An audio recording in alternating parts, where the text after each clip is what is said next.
Dick, thank you for that reading. Dave for the songs, RJ for the prayer. We had a good Bible study this morning. Our number's down a little bit, but when it's 3 degrees when you wake up, that's understandable. Thank you all for making the effort to be here to worship God in spirit and in truth this day and be with the saints here that meet at Sandyville.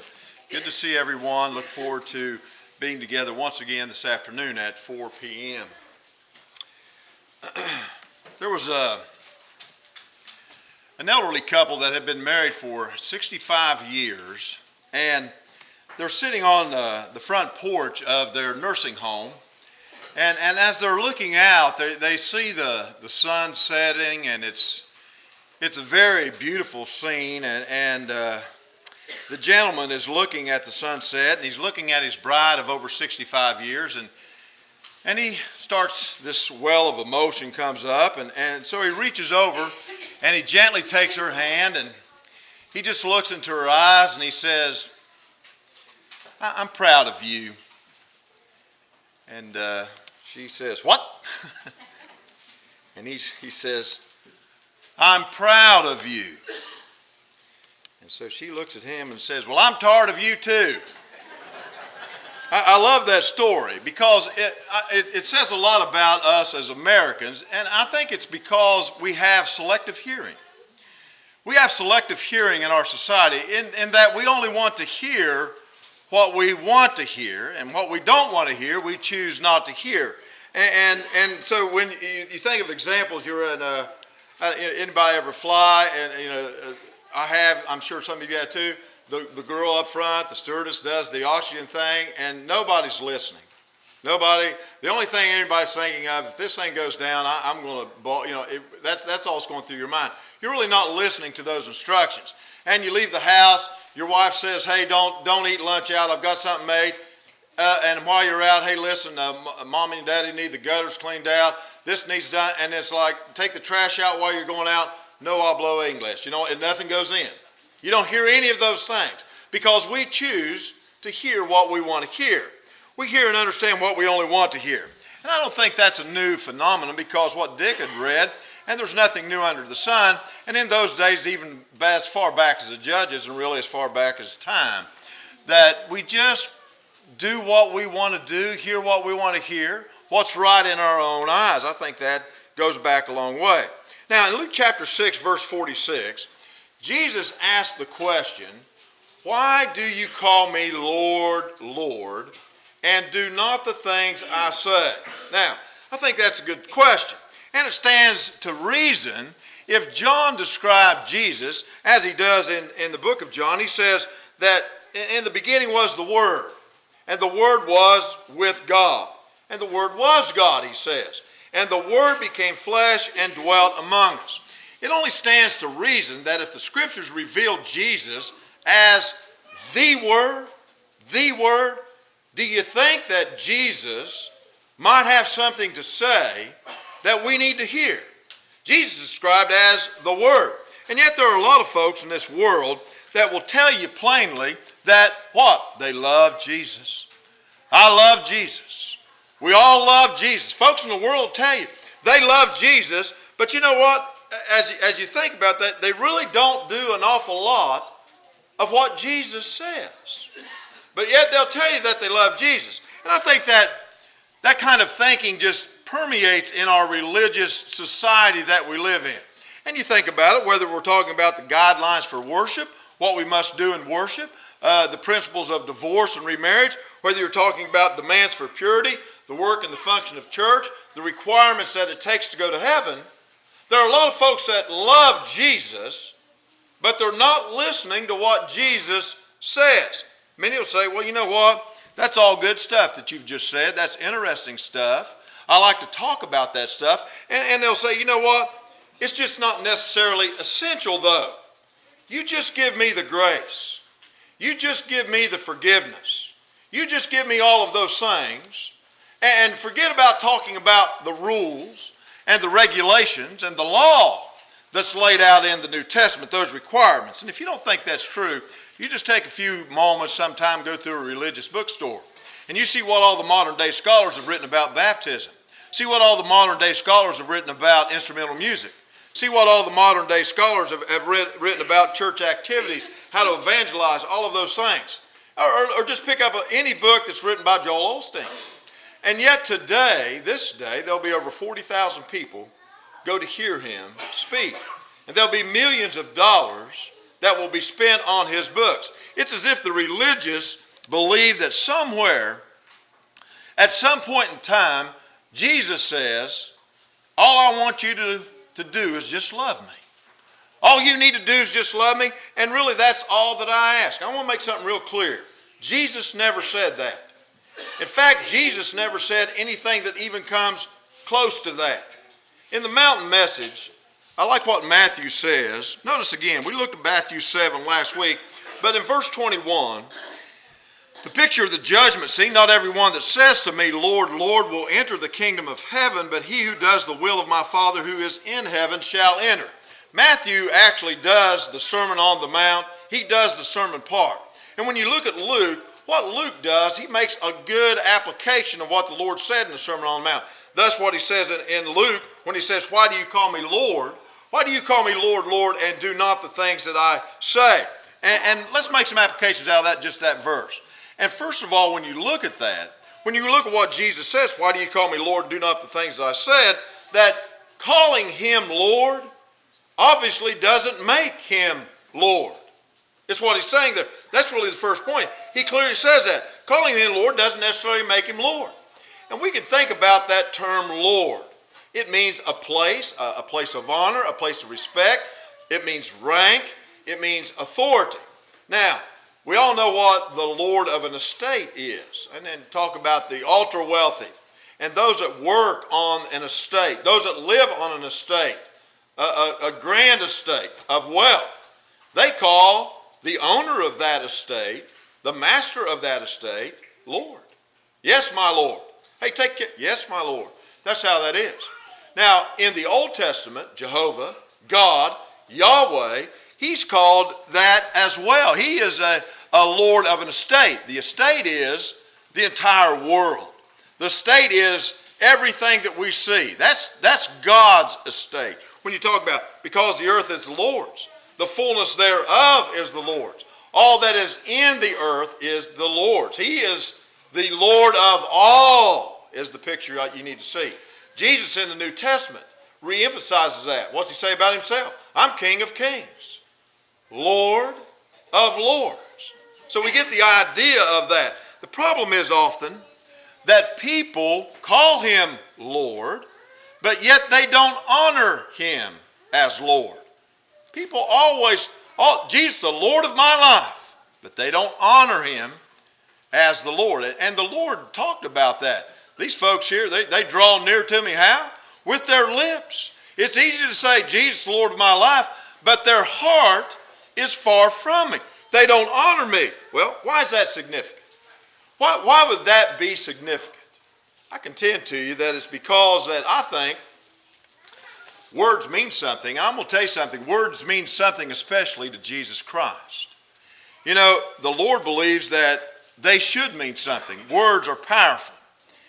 And why does that matter? Well, I think it matters because without obedience to Jesus, John says in John chapter 14, verse 15, he says, you're my friends. You can be my friend. He says, if you do whatever I command you, it's important. You want to be a friend of Jesus? I'm a friend of Jesus. Well, John says that you need to do what the Lord commands before you can be a friend of Jesus. I think it's important because you can't be saved without that obedience.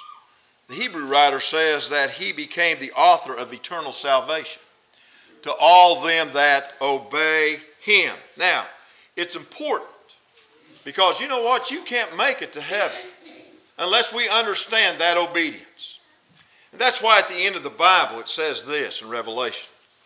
He says, blessed are those who keep his commandments, because they shall, he says, have a right to the tree of life, and they shall enter the gates into the city. Here's the problem. There are many that want Jesus. Many. Many folks want Jesus, but they don't want his word. And they don't want his will imposing on their will. That's the problem. You know, and again, that's nothing new in that. It's not a new phenomenon in the 21st century about Jesus' will imposing upon your own will. It was a generation ago. It seems like it was less than that, but it's a generation ago when the folks started preaching, we want the man, not the plan. Just preach the man Jesus, the love of Jesus, all of that. Forget the plan that he's laid out. Forget the organization of the church and all that. We just want to hear the man, not the plan. About 10 years ago, there was another thing that came out, and there was an article, a front page article in Christianity Today, where they were interviewing young college students about their relationship with Jesus. And in the article, one of the girls, I think, said it very well. She said, I love Jesus, and I'm a Jesus girl. Yeah, but I'm a Jesus girl, but I love tequila too. You see how that is? And in that, she decided that her relationship with Jesus and tequila could coincide and be one and the same. And so there's that misconception. I love Jesus, but I hate religion. I stumbled onto a video that had over 30 million hits this past week. Well, it didn't just this past week. Over a period of about 2 or 3 years. And that is the title of it. I love Jesus, but I hate religion. And it's very well done. It's very slick, very slickly produced. And it's real popular, very popular among young people. This video, and you can get it on YouTube. And during the last 2 or 3 years, there's been a statement made that I'm spiritual. I'm a spiritual person, but I'm not religious. Spiritual, but not religious. Time magazine did an article a couple years back where it says the rise of the nuns. Now it's not N-U-N-S, but it's N-O-N-E-S. The nuns. We're none of the above. I'm not Jewish. I'm not Catholic. I'm not Muslim. I'm not Protestant. I'm spiritual. I love Jesus, but I'm against any organization religiously. Now that's what's happening. That's what's going on. And I think back to that video, and you can look at it, you can bring it up, and really the first line of the thing, the guy comes out and he says, what if I told you that Jesus came to abolish religion? And then it's very poetic. He goes on for about 4 or 5 minutes, and it's a nice spiel. But the problem is, Jesus didn't come to abolish religion. Jesus came to abolish hypocritical religion. Jesus came to abolish insincere religion. Jesus came to abolish religion that is harmful, that is not doctrinal. Jesus came to abolish that. And when you look at Matthew chapter 6, I know that Jesus came to abolish prayers that were more like grandstanding and giving and all of those things that were grandstanding in front of men. Jesus came to abolish all that, but he never gave up on religion, ever.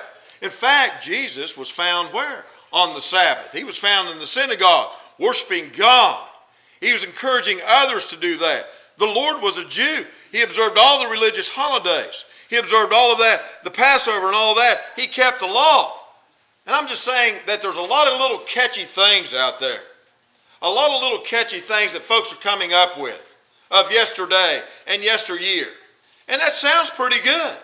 But all of those things together does not negate the reality of what Jesus said and what Jesus did and what Jesus commanded us to do and to follow in the New Testament. All those things sound great, sound unifying, but they're not.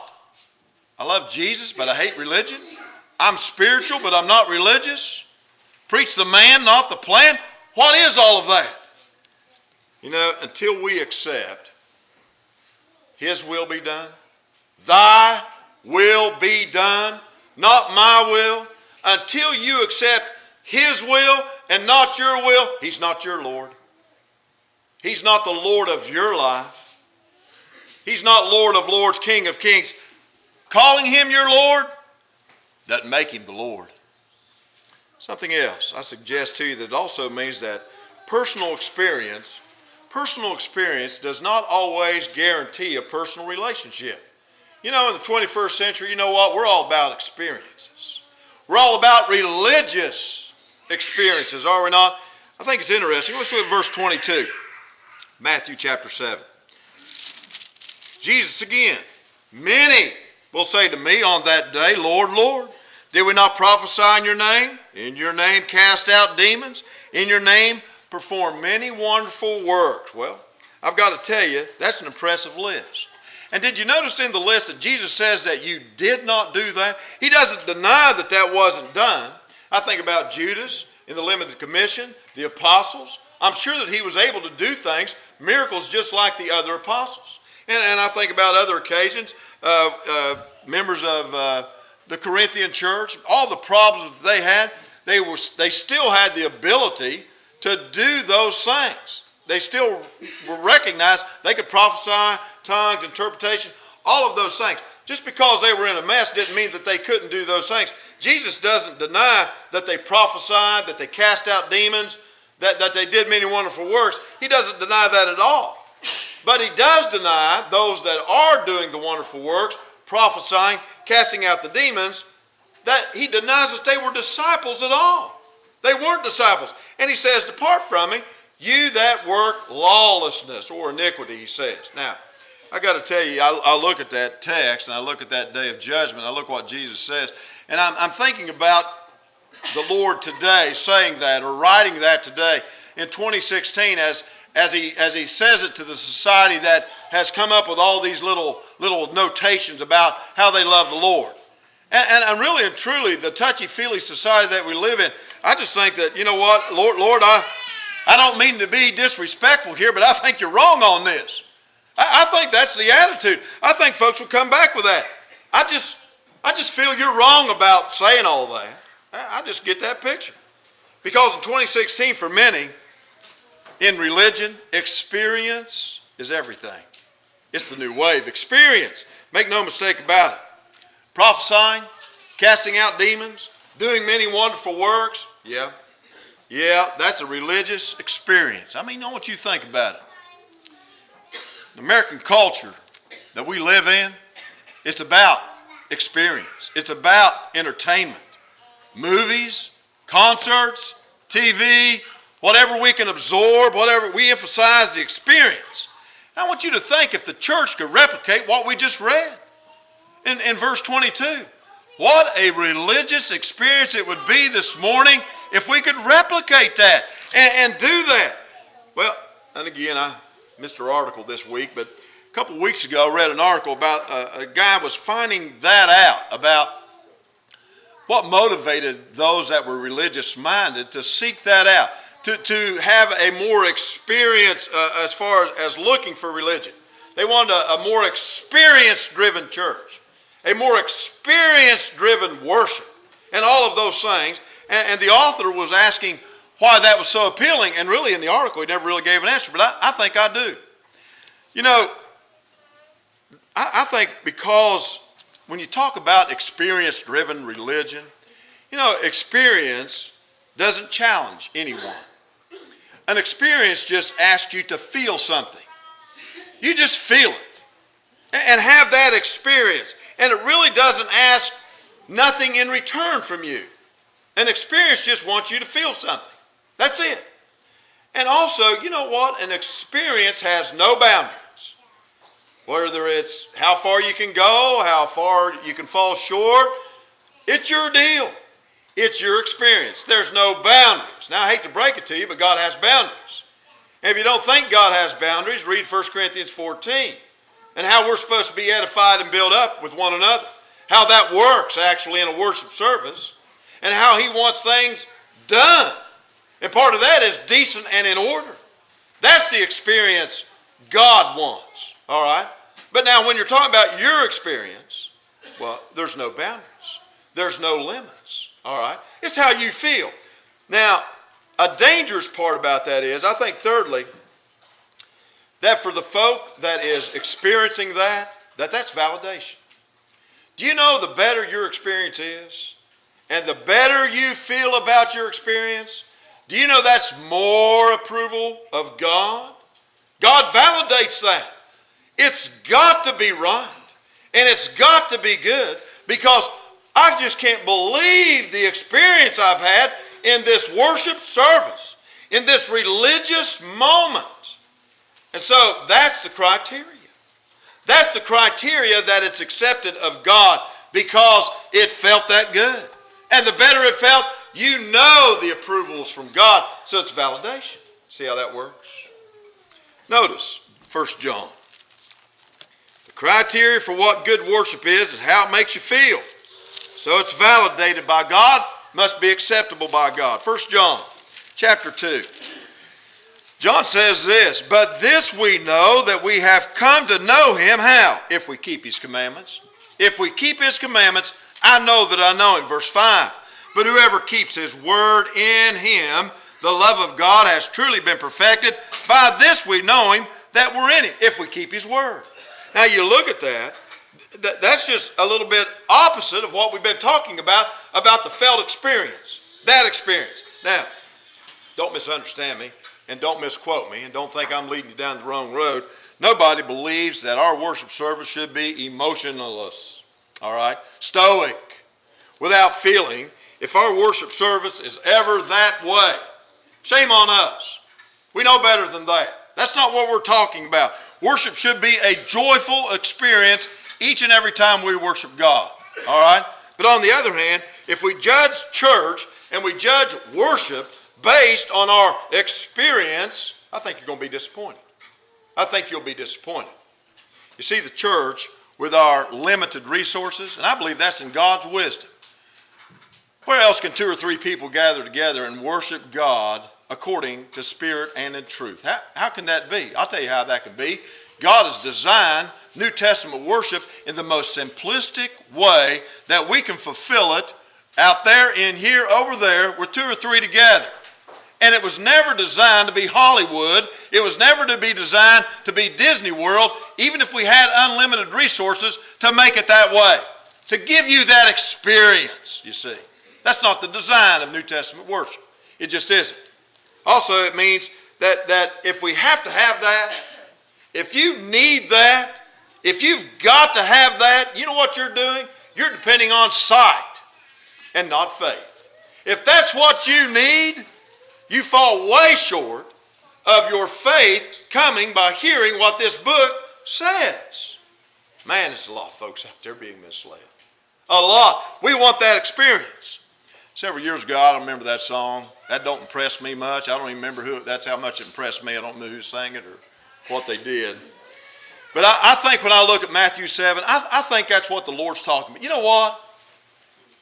You can worship God by the pattern, but I'll tell you what, if there's not joyful worship, if there's not enthusiasm, if there's not the right spirit, it don't impress me much.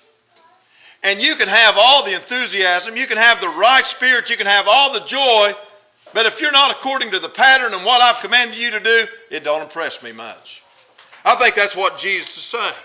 And I look at that. Well, I think also what that would mean is that knowing the Lord, you know what? It really is dependent on obeying the Lord.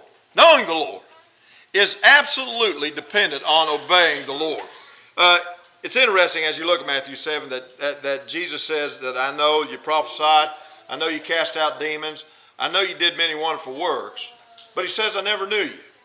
And as you look at that, that was a shock to those folks because obviously they lived their lives thinking that Jesus knew them and that things were going well. You look at it, and those are harsh words. Clearly to a people that thought Jesus knew them. Romans chapter 6, after that wonderful narrative that Paul speaks about in the first part of that chapter about obedience to the gospel and about baptism, about immersion, about the dead man, about the man that now is alive, and all of those things that entails, what he's describing in the new life. As that passage goes on, let's go to chapter 6. Let's go to verse 17.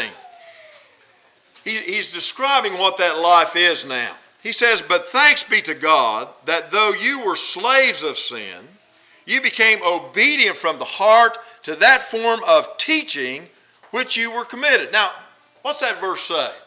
As you look at that, it says, I think, that they became obedient. They heard what Paul said. They listened to it, and they believed it, and they obeyed it. They took it in. It was it was reality for them. And it wasn't just the easy stuff, if you will. They took in the hard stuff, the not so easy stuff. Whatever Paul required of them was what was required by God. They obeyed it. They embraced it. And they pleased God in that. Secondly, they what? What's that verse say? They obey from the heart. Not just some superficial obedience. Not just something to get somebody off your back obedience. Not just someone that well, I'm going to satisfy. No, they obeyed this teaching, this doctrine from the heart. It went in. It said, I'm not God, you're God. And I'm going to obey you from my heart. I'm going to tell you something. You obey God from the heart. You know, when somebody truly believes and when somebody truly repents and obey God, you know what? A lot of behavioral issues are going to fall in place. Do you know that? You can tell somebody that's changed their life because of this gospel. You can tell somebody that's obeyed from the heart and is committed, fully committed to what this book says. You can tell by somebody how they live. Their behavior changes. Their attitude changes. Their spirit changes. I get the feeling those folks in Rome obeyed from the heart, and the Romans could see that. Paul appreciated that in him.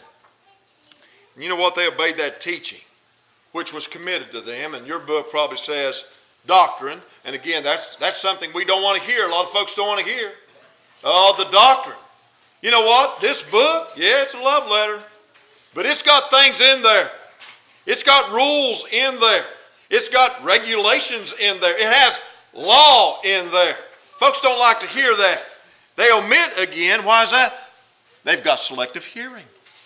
They don't want to hear that. But James says these words are the perfect law.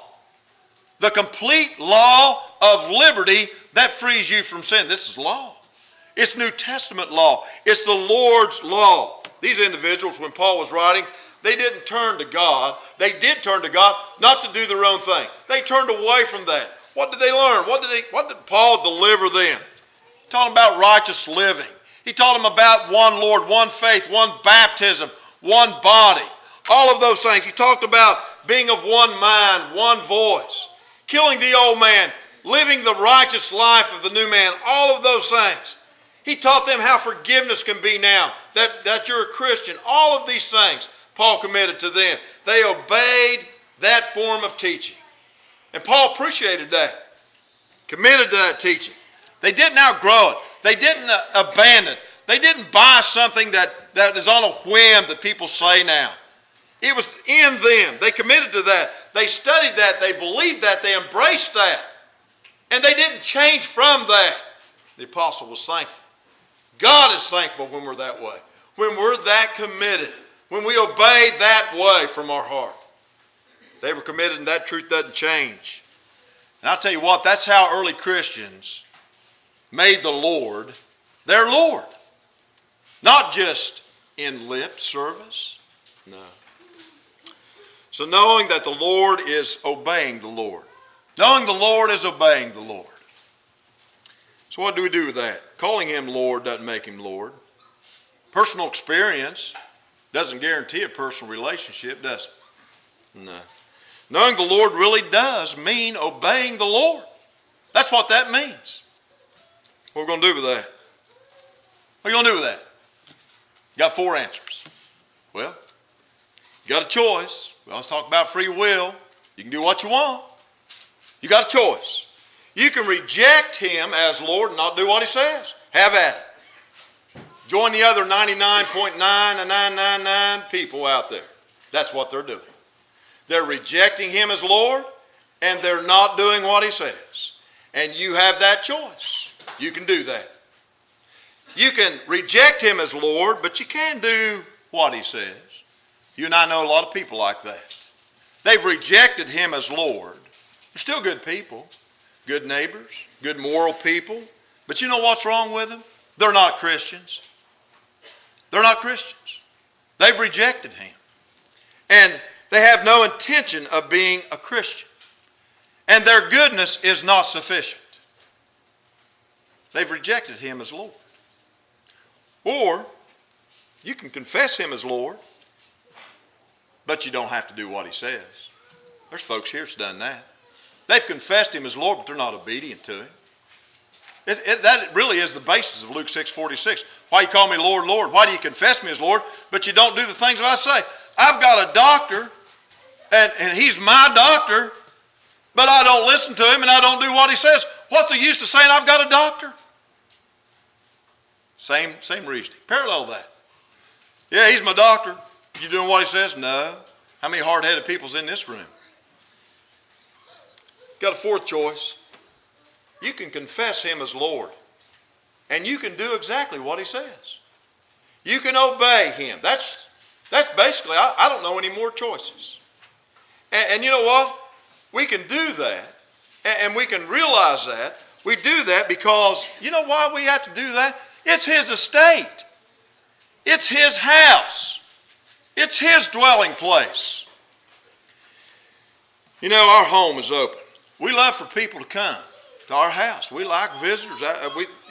You invited in, welcomed in. But you know what? When you come into my house, you know there's some rules in my house. There's some rules. Maybe you got rules in your house.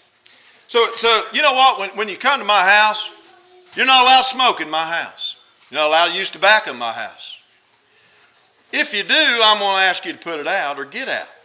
That's just the rule of my house. That's just one of the rules. And you know, when you come into my house, I'm going to offer you something to drink. Jackson County water, a Coke, tea, coffee. I'm going to offer you something to drink.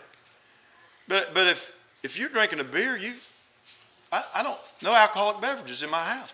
You need to get out of my house. That's the rule of my house. And I love to talk, but if you can't talk without using profanity, you need to leave my house. That's the rule of my house. We understand that. And we all have those rules of our house because you're the master of your house. We come to the house of God. You know, he set some terms about who can be in his house. You know that? He has. Jesus said, come to me, all you that weary or heavy laden. I'll give you rest in my house.